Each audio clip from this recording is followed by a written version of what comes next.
네, 정확한 정보, 하지만 그 정보 이면에 숨겨 있었던 이야기까지 뽑아서 여러분께 드리는 시간입니다. 자, 김민수의 주식 파파라치 시간, 오늘 금요일 함께 하실 거고요. 레몬리서치 김민수 대표 바로 인사드리도록 하겠습니다. 어서 오십시오. 안녕하십니까. 안녕하세요. 네. 지난주에도 정말 핫한 키워드에 핫한 종목을 주셔서 저희가 AS도 해보겠지만 이 파파라치 시간에 대한 기대가 엄청나게 대표님 높습니다. 네, 열심히 하라는 얘기로 알고. 아이고. 네. 자, 그럼 바로 취재 파일 열어서 오늘의 이야기를 해볼게요. 어떤 이야기를 중점적으로 오늘 우리 김 기자님 들고 오셨습니까? 네, 2주째 김 기자입니다. 네네네. 그래서 네, 오늘은 또 최근에 이슈가 되고 있는 행동주의 펀드. 이게 기업들뿐만 아니라 한국 증시의 어떤 저평가를 좀 해결할 수 있느냐 이런 쪽에서 관심이 상당히 높아지는 시점이죠. 이 부분에 대해서 한번 자세히 봐야 될 것 같습니다. 알겠습니다. 네. 일단 행동주의 펀드에 대해서 우리가 부정적으로만 보는 게 아니라 이제 분위기 자체는 긍정적으로 넘어올 시점이라고 가정을 하고 우리가 이야기를 풀어가게 되는 건가요? 그렇죠. 이게 보통 보면 행동주의 펀드가 들어오면서 뭔가 액션을 취할 때 그러면 기업 입장 쪽에서 좀 좀 경영을 간섭한다든가 네. 아니면 어떤 또 대회 가다 보니까 비용이 늘어난다든가 약간 부정적인 측면들이 많죠. 하지만 결론은 그만큼 기업이 갖고 있었던 약점 아니면 그에 따른 변화를 끌어낸다는 쪽에서는 전반적으로 자본주의 사회에서 어떤 필요한 즉 순기능이죠. 그런 쪽이 나올 수밖에 없다는 게 더 중요한 것 같고요. 네네. 그만큼 행동주의 펀드가 요구하는 게 그거죠. 일단 주주가 됩니다. 주주가 된 다음에 지금 왜 이 회사가 이렇게 저평가를 받느냐. 받기 위해 제대로 된 가치를 받기 위해서는 뭔가 액션이 필요하다라는 쪽을 쭉 나열하기 시작하죠. 그에 대해서 어느 정도 요구사항을 보여주고 그에 따른 액션을 취해라. 왜냐하면 내가 주주기 때문에. 그래서 의미는 보통 한 5% 지분부터 다양하게 지분을 취득한 다음에 주주로서의 제한을 하기 시작하는 거죠. 그게 보통 보게 되면 지배구조 개선. 이것 때문에 너희 주가가 저평가다. 이런 것부터 어떤 ESG 관련된 얘기도 나올 수밖에 없고요. 게다가 주주 가치를 위해서 좀 재고를 해라. 안 그러면은 제대로 된 우리가 더 액션을 더 강화하겠다라고 하는 여러 가지 행동들이 보여주다 보니까 이게 보통을 보게 되면 그렇습니다. 좀 싼 기업들, 네네. 저평가 기업들. 왜 같은 섹터인데 너희만 저평가냐? 그러면 이런 요인들이 있다라고 어떻게 보면 설명을 하는 부분들이겠죠. 그래서 이 부분 쪽에서 이 주가가 할인 요인이 되는 부분들을 충분히 만회를 해야겠다. 네. 안쪽에 대한 변화가 가장 중요하다고 봐야 될 것 같고요. 결론은 그렇습니다. 행동주의도 무슨 헤지 펀드도 들어갈 수는 있겠지만 중요한 건 펀드입니다. 펀드는 뭘 해야 되죠? 자금? 돈을 벌어야 됩니다. 네. 네, 그러면 이런 저평가 종목에 들어가서 어느 정도 기업 가치에 대한 개선이나 변화가 나오기 시작했을 때는 당연히 주가가 올라가죠. 그러면 이렇게 행동주의 펀드가 나서는 그 기업은 우리가 그렇게 가정을 해도 되는 겁니까? 괜찮은 기업이다. 튼튼한 기업인데 인정을 못 받는 것뿐이다. 그런 류에 들어가는 게 가장 많겠죠. 네. 그래서 어떻게 보면은 이게 과거에는 어떤 개인이 이제 슈퍼개미 이런 식으로 네. 작은 지분을 들어가서 거기서 이제 개선 요구들이 좀 나오는데 그게 오래 걸릴 수도 있겠지만 그래도 기본적으로는 괜찮은 회사인데 적정한 가치를 못 받고 있다는 쪽에 대해서 무게를 실다 보니까 그에 따른 변화는 상대적으로 더 긍정적으로 나올 수 있다 이렇게 봐야 될 것 같습니다. 그러면은 과거의 이야기를 좀 해봐야 될 것 같아요. 최근에 워낙 이 행동주의 펀드에 대한 이야기가 많이 나오고 있죠. SM도 그렇고 KTNG부터 여러 금융 지주사까지 들 수가 있을 것 같은데 어땠습니까? 펀드가 자금이 들어왔을 때 정말로 주가에 미치는 영향과 함께 향후 반응이 어떻게 나왔는지에 대한 데이터도 좀 듣고 싶네요. 네, 그럼 이제 과거로 거슬러 올라갑니다. 네네. 네, 이런 얘기 드리면 과거에 SK가 또 문제 경영권 문제 네네. 혹시 아십니까? 기억이 네. 본 기억이 납니다. 저는 초등학교 본 기억이 나고 네. 제가 경험을 한 거는 또 삼성전자 그때가 그때도 가장 그랬었죠. 핫했던 네. 것 같아요. 그때도 그렇고 대표적으로 한 2000년대까지 네. 거슬러 올라가게 되면 SK 소버린 사태라고 얘기를 했었죠. 네네. SK와 함께 또 약 한 14.9% 지분을 매입을 하고 경영권까지 위협을 하면서 그에 따라서 이렇게 바꿔야 된다라고 얘기를 하다 보니까 그때 데이터는 그렇습니다. SK 쪽에서 자금도 많이 쓰고 그에 따른 경영권 방어, 또 계열사로 또 지분 방어하고 여러 가지 네. 얘기가 나왔었는데 결국에는 비용이 들었다고 하더라도 가장 큰 혜택은 누가 받느냐?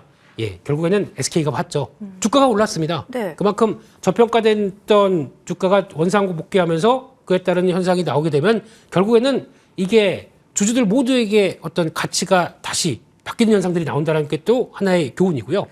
그리고 또 하나가 삼성물산 제일모직 때 이때도 한번 또 이슈가 많이 됐었죠. 네, 이때는 사실은 뭐 긍정적으로 남았는지는 잘 모르겠습니다만. 그거는 좀 복잡하죠. 네. 네, 그래서 그게 아직까지 뭐 또 법적인 분쟁도 아직 남아 있는 상태도 있는 상황들인데 그때 같은 경우도 결론은 이거 우리는 뭐 반대한다 이런 쪽으로 나오고 마지막으로 한진칼 때도 마찬가지였었죠. 근데 결국에는 지배구조에 대한 강한 얘기가 나오다 보니까 주가에 대한 변화가 같이 이어졌다 이렇게 볼 수 있을 것 같습니다. 최근에 타깃이 되고 있는 기업들과는 약간 대표님 그냥 느낌인지 모르겠습니다만 좀 차이가 있는 것도 같아요. 최근에 타깃이 된 종목들은 이전 데이터를 봤을 때와 좀 다른 시각으로 보고 저희가 여기에서 전략의 힌트를 얻을 수 있을지 궁금합니다. 네, 가장 큰 건 최근에 나온 이슈 중에는 첫 번째가 은행 쪽이겠죠. 네, 지배구조 개선. 그렇습니다. 그래서 이제 온라인 파트너스가 7개 금융지주 쪽에 다 보내고 주주 사안을 보내고 거기서 개선 요인들을 마련해라. 2월 9일까지 얘기를 한 상황들이죠. 그래서 그에 따라서 이게 만약에 모두 다 우리도 신한 금융지주처럼 네. 그런 쪽으로 나가겠다라고 한 거의 비슷하게 움직인다라고 되면 은행주의 폭발적인 또 어떤 저평가의 해소 요인들이 될 수 있겠죠. 그래서 그때까지 흐름들 또 봐야 될 것 같고 네. 마찬가지로 오스템 임플란트도 강성부 펀드로 알려져 있죠. 네네. 예, KCGI가 들어오기 시작하면서 어떤 변화 요인들을 가져가는데 백기사 역할을 하는 또 회사들이 다른 나오기 쪽에서, 시작하면서 그에 따라서 또 지분의 경쟁들 또 나오는 상황들이고 또 말씀하셨던 SM도 마찬가지죠. 이쪽에선 온라인 파트너스의 제안을 수용했다. 네. 한쪽에서 앞으로 그러면 어떻게 바뀔 것이냐 상당히 또 기대가 되는 쪽이고 마지막으로는 오늘 나왔던 뉴스지만 KTNG죠. 이쪽도 플래시라이트 캐피털 파트너스가 들어와서 주주 제안을 했는데 특히 이제 기업 분할 얘기를 했었죠. 네. 근데 이번에 KTNG가 no. 예. 안 해. 우리는 안 하고 우리 나름대로 청사진을 보여주겠다. 기업을 분할하는 게 주주들한테 별로 그렇게 큰 실익이 없다. 이런 쪽으로 나오다 보니까 근데 반대로는 주가는 오히려 하락하죠.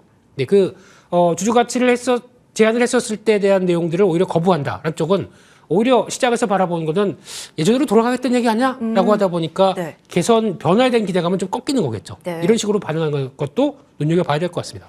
그러면은 네. 이것도 궁금해요. 지금 상황에서 매수세가 몰리는 상황은 맞는 것 같은데 네. 행동주의 펀드에 타겟이 됐다고 해서 무조건적으로 들어가는 것은 아니다라고 얘기를 해야 하는 거죠, 저희는. 그렇죠. 만약에 그런 현상이 내 기업이 내가 주주로 있는 입장에서 그런 회사가 또 어떤 경영권과 관련된 쪽에 진입을 되고 네. 어떤 변화에 대한 요구가 나왔다라고 되면 가장 중요한 거는 그때 나왔던 요구 사항들을 쭉 확인해야 됩니다. 네네. 그래서 이게 과연 이 기업의 변화를 이끌어갈 요인들이냐라는 걸 확인했을 때 괜찮다. 그러면은 같이 동참하는 게 좋겠죠. 알겠습니다. 행동주의 펀드에 타겟이 된 기업들 여기에서 투자 하나 골라서 저희가 이야기를 할 건데요. 여기에 대한 이야기는 잠시 후 담아보도록 하고요. 1월 27일장 잠시 후 마무리됩니다. 마감 시보 듣고 다시 돌아오시죠.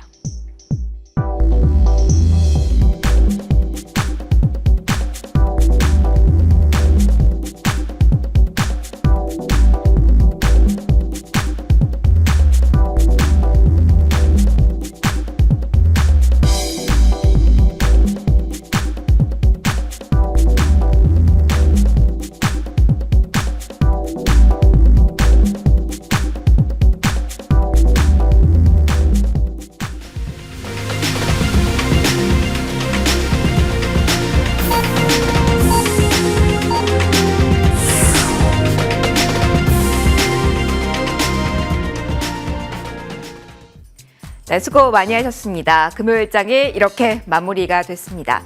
설 연휴 이후의 흐름에 대해서 고민도 많고 경계감도 컸었는데요. 이 경계감이 무색하게 계속해서 위쪽으로 우상향하는 추세가 이어졌고요. 오늘 양대지수 고점 부근은 아니었지만 고점을 찍고 그래도 빨간불 켠 구간에서 순항이라는 단어를 쓸 수 있을 정도의 흐름을 보이면서 마무리가 된 것으로 보입니다. 자, 외국인 쪽에서의 매수세가 대형주 중심으로 계속 들어오고 있다라는 부분, 여기에서 투자의 힌트를 많이 찾으셨을 텐데요. 수급에 대한 이야기와 함께 지수, 종목 다 풀어드리도록 하겠습니다. 자, 환율부터 체크를 해보시죠. 1231원 선에서 오늘 마무리가 됐습니다. 스타트 라인 그 선에서 큰 변동 없이 마무리가 된 것으로 보이는데요. 계속해서 달러 인덱스의 향방과 함께 이제 다음 주 FOMC입니다. 어떠한 이야기에 따른 변동이 있을지 이 부분은 조금은 유의해 보실 필요는 있을 것 같습니다. 자, 지수로 넘어가 보도록 하죠. 자, 오늘 최종적으로 어떻게 움직임 나왔을까요? 코스피와 같은 경우는 2,500선 터치에 대한 기대감을 조금씩 키워가기도 했었는데요. 고점보다는 조금 밀리긴 했습니다. 그래도 2,484선에 마무리가 된 모습이고요. 0.63%의 상승. 굳이 비교를 한다면 저점보다는 고점에 조금 더 가깝게 시세가 형성이 된 것으로 보이고요. 코스닥 같은 경우는 741선 0.3% 플러스입니다. 계속해서 빨간불이 양대 지수 모두에서 켜지는 구간이라는 점을 일단 체크를 해보도록 하고요. 코스피 쪽에 수급 이어서 체크해보도록 하겠습니다. 자, 코스피 쪽에서는요. 외국인 쪽에서의 매수세가 놀랍습니다. 지금 보시는 것처럼 9천억 원 넘는 매수 우위 포지션이 확인이 되고 있는 상황인데요. 11거래 연속된 매수세입니다. 지난 10일에 20억 원대 매도 우위기는 했지만 그래도 계속해서 연속정이 나오고 있는 연초부터 지금까지의 주식시장이라는 점은 체크를 해두셔야겠고요. 기관 덩달아 사기는 했습니다. 자, 그럼 장 초반에는 연기금 쪽에서 매수세가 더욱더 적극적이었다면 후반에는 금융투자 중심으로 이 매수세가 확정적으로 나왔다는 부분 체크를 해두시고요. 오늘 공통적으로 했을 때 기관 외국이 가장 많이 담은 것은 예상하셨겠지만 IT 업종 그리고 화학 업종에 대해서도 동반 매수세를 보였습니다. 코스닥 쪽도 이어서 보실까요? 코스닥 쪽은 기관과 외국인의 수급 변화가 조금 있습니다. 장중에 외국인 쪽에서의 매수세가 나타나진 않았습니다. 하지만 막판에 매수 전환이 된 것으로 확인이 되고 있고요.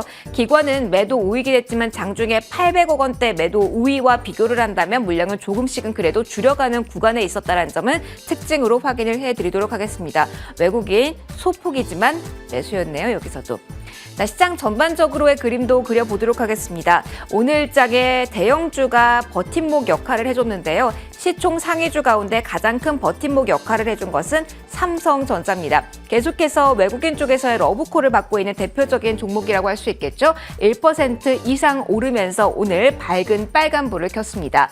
오늘 마감 직전에 잠정 실적 이후에 확정 실적 발표한 LG전자 같은 경우는 컨퍼런스 콜에서 나오는 이야기를 조금 더 주시해 보실 필요가 있으실 것 같습니다. 지금 보시는 것처럼 강보합권으로 일시적인 변화는 크게 없었다라는 부분은 체크해 드리겠고요. 오버행 이슈에 대한 이야기 많이 나왔던 LG 에너지 솔루션으로 가볼까요?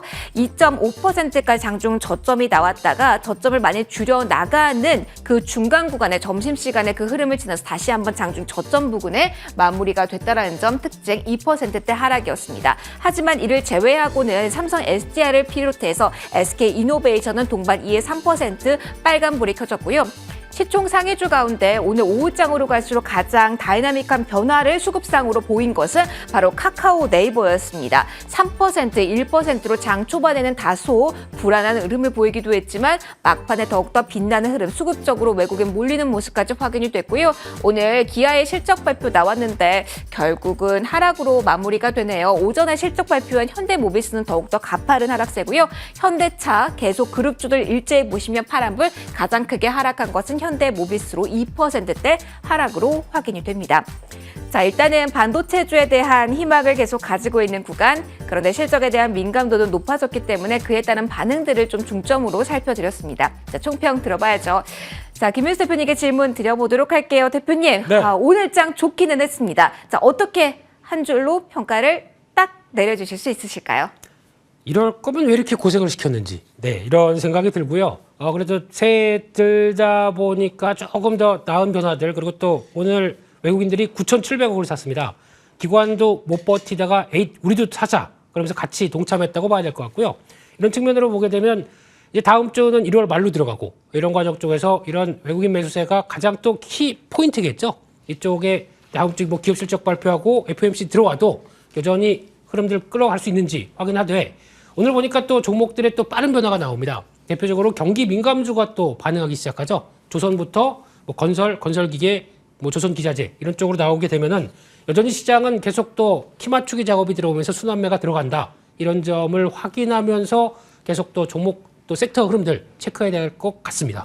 알겠습니다. 말씀해 주신 것처럼 종목의 손바뀜이 너무나도 빠르기 때문에 포착을 좀 잘하고 미리 기다리는 그 시선도 분명히 필요할 것 같습니다. 그래서 이 파파라치 시간에 우리가 더욱더 큰 의미를 부여할 수 있지 않을까라는 생각을 하게 하는데요. 저희 이전에 행동주의 펀드에 대한 이야기를 장전에 하고 있었습니다. 자, 마감이 됐습니다. 자, 이제 월요일장을 기획하는 그 입장에 행동주의 펀드 이 키워드를 가지고 딱 대기할 수 있는 딱 감이 오는 그 종목을 꼽아주신다면요.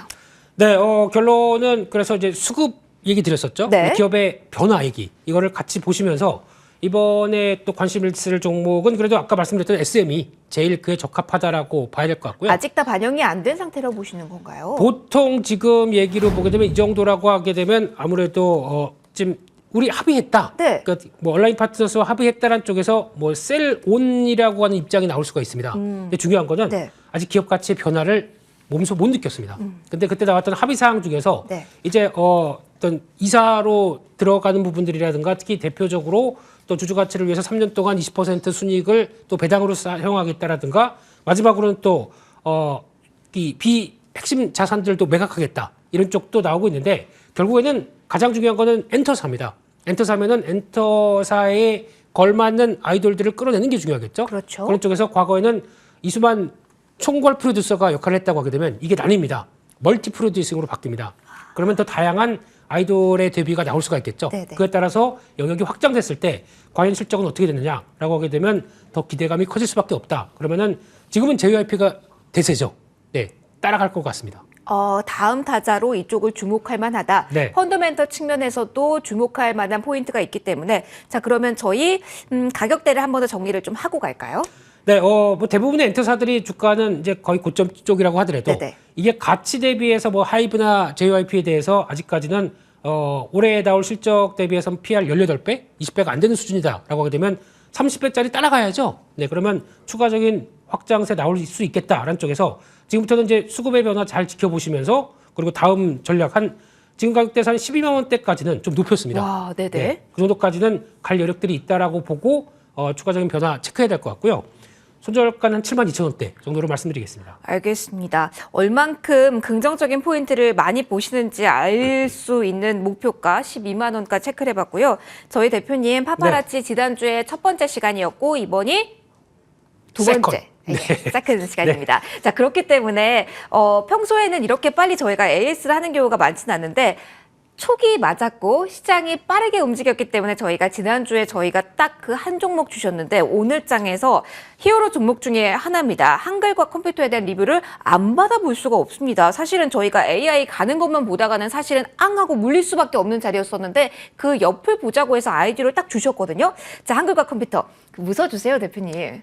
주식 참 잘하시네요. 그러니까요, 우리 대표님. 한글과 컴퓨터가 오늘 장중에 16,600원까지 터치가 나오면서 오늘 목표가 달성을 하고 그 위까지 치솟았습니다. 자, 오늘 어떻게 대응할지 좀 대응책 짧게 주시죠. 만약에 못 파신 분들 그리고 네. 새로 보시는 분들 짧게. 일단 지금 자리는 신규로 들어갈 자리는 아닌 것 같고요. 아, 네. 이 종목의 특성상 강하게 움직이면 일단 팔았다가 다시 흐름들 보는 게 맞겠다. 근데 여전히 소프트웨어 업종 쪽에서는 하는 일 많다. 이렇게 봐야 될 것 같습니다. 그러면은 보유해 주신 분들 만약 매도 시점을 못 잡으셨다면 계속 갖고 가도 된다. 월요일 날 일단 다시 추가 반등 나왔을 때 정리를 하자라는 쪽으로 보셨으면 좋겠고요. 다시 눌림목 노리자. 끝입니다. 한 번 더 노릴만 하다라고 네. 이야기를 했습니다. 할 일은 많지만 아무래도 가격적인 부담을 느낄 수밖에 없는 구간이기 때문에 이런 이야기를 해주신 것 같고요. 지난주에 주신 종목 바로 저희가 목표가 달성해서 AS 해봤습니다. 이번 주에는 행동주의 펀드에 타겟이 된 종목 가운데 한 종목 꼽아봤고요. SM에 대한 이야기를 해봤습니다. 자, 오늘 김일수 대표님과 함께한 주식 파파라치 시간은 여기서 마무리를 짓도록 하겠습니다. 대표님과 같이 인사를 드리면서 금요일 이장 마무리를 하도록 하겠습니다. 자, 이번 주도 수고하셨습니다. 시청해주신 분들 고맙습니다. 다음 주 월요일 돌아오도록 할게요. 고맙습니다.